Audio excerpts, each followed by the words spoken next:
escaped in some miraculous manner, that reaching Africa at last, he disclosed his identity to no one, but devoted all his energies to acquiring a fortune for his son.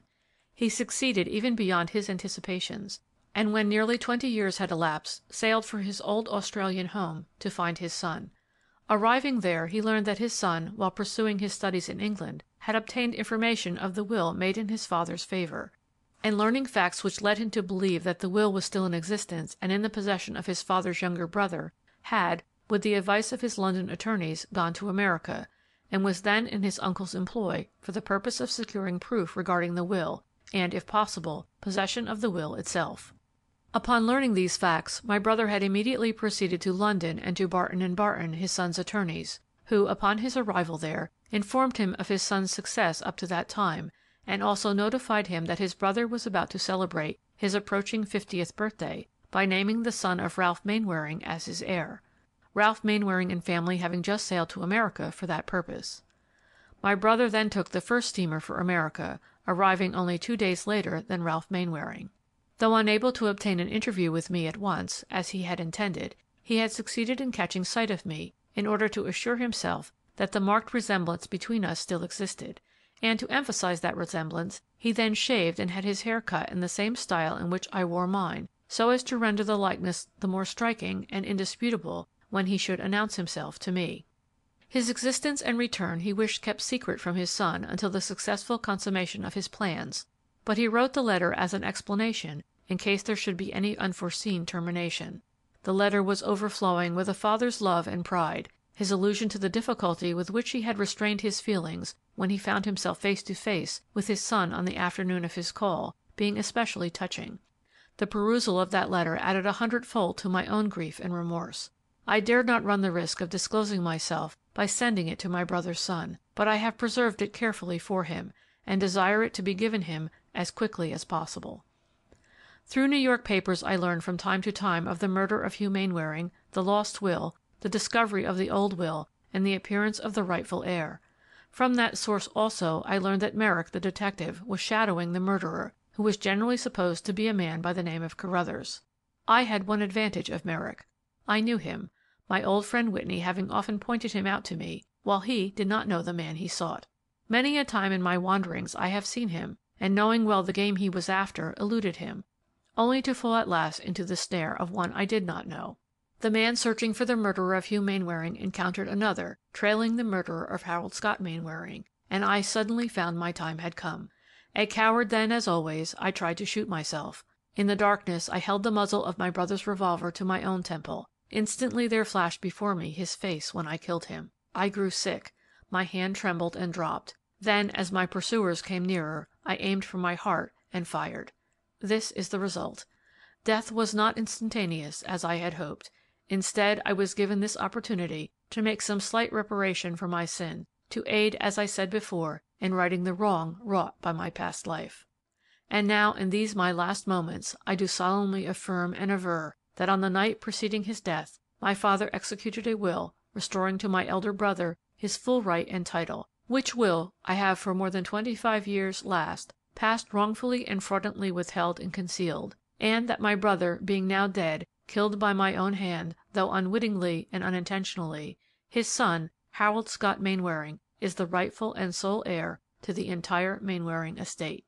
Signed by Hugh Mainwaring in the presence of the following witnesses: William J. Barton, M.D. Montague, Joseph P. Sturgis, M.D., M.J. Wheating, M.D., Daniel McCabe, and C.D. Merrick.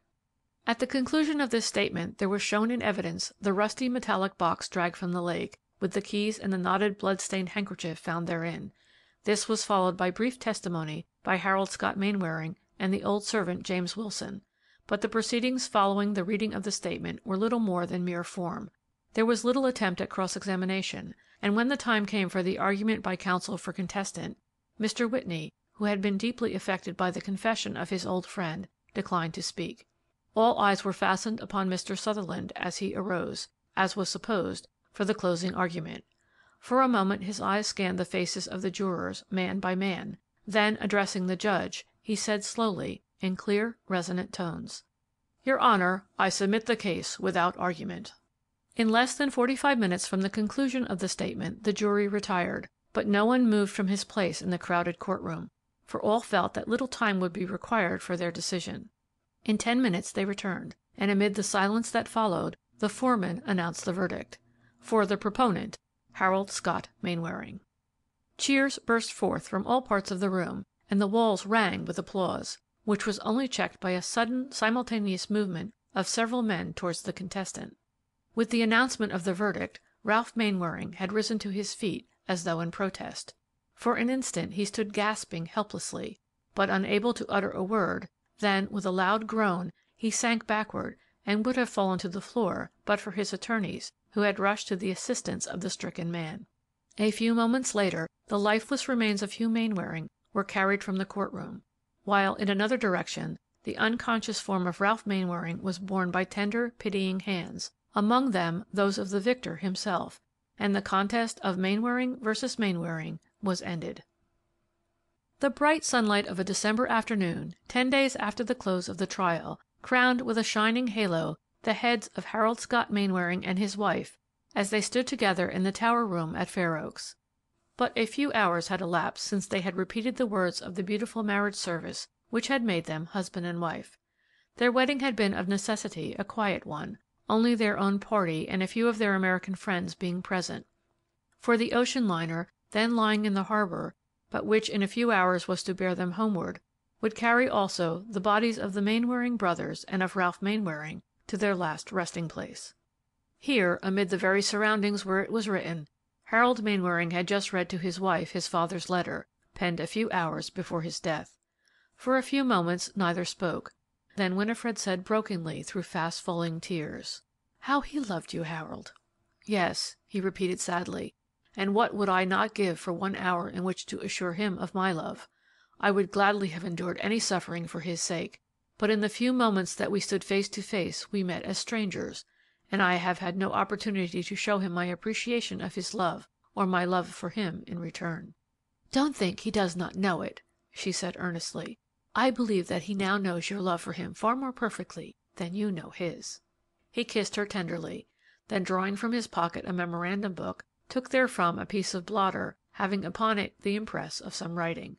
Placing it upon the desk beside the letter, he held a small mirror against it, and Winifred, looking in the mirror, read, "Your affectionate father, Harold Scott Mainwaring." Then glancing at the signature to the letter, she saw they were identical. In answer to her look of inquiry, Harold said, "I discovered that impress on the blotter on this desk one morning about 10 days after the tragedy, and at once recognized it as my father's writing. In a flash, I understood the situation. My father himself had returned, had been in these rooms, and had had an interview with his brother. I knew of the marked resemblance between them, and at once questioned, how had that interview ended? Who was the murdered man? Who was the murderer? That was the cause of my trip to England, to try to find some light on this subject. I need no words to tell you the agony of suspense that I endured for the next few weeks, and you will understand now why I would not, even to yourself, declare my innocence of the murder of Hugh Mainwaring. I would have borne any ignominy and dishonor, even death itself, rather than that a breath of suspicion should have been directed against my father's name." "My hero!" she exclaimed, smiling through her tears, then asked, "When and how did you learn the real facts?" "Almost immediately upon my return to this country, and from Mrs. LaGrange," and he told her briefly of his last interview with that unhappy woman. Up to the day of the funeral she was ignorant of the truth, but on that day she detected the difference, which none of the others saw. She knew and recognized my father. Standing at last on the western veranda, they took their farewell of Fair Oaks. "Beautiful Fair Oaks," Winifred murmured. "Once I loved you, but you could never be our home. You hold memories far too bitter." "Yes," Harold replied gravely, "it is darkened by crime and stained with innocent blood. The only bright feature to redeem it," he added with a smile, "is the memory of the love I found there, but that," and he drew her arm closely within his own, "I will take with me to England, to my father's home and mine." Together they left the majestic arched portals, and going down the oak-lined avenue, through the dim twilight of the great boughs interlocked above their heads, passed on, out into the sunlight, with never a fear for shadows that might come, each strong and confident in the love that united them. For better, for worse, for richer, for poorer, in sickness and in